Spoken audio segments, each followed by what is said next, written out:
ஒரு அழகான கிராமத்தில் ஒரு பெரிய நல்ல மனசுள்ள யானை வாழ்ந்து வந்தது. அது தினமும் காலையில் ஆற்றுக்குச் சென்று மகிழ்ச்சியாக குளித்து வருவது வழக்கம். வரும் வழியில் ஒரு தையல் கடை இருந்தது. அந்த தையல்காரர் தினமும் யானைக்கு ஒரு பழம் கொடுப்பார். இதோ உனக்கு பழம்.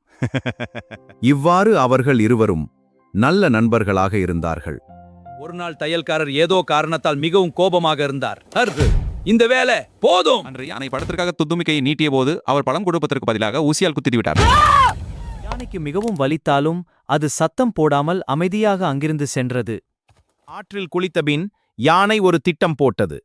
தன் தும்பிக்கையில் அழுக்கு நீரை நிரப்பிக் தையல் கொண்டது. கடை வந்ததும் அது அழுக்கு நீரை புது உடைகள் மீது பீச்சி அடித்தது. ஐயோ! அனைத்து புதிய உடைகளும் அழுக்காகி வீணாயின.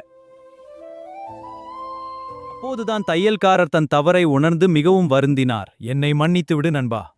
நீதி. செய்த வினை நமக்கே திரும்பும். பிறருக்கு தீங்கு செய்யக்கூடாது.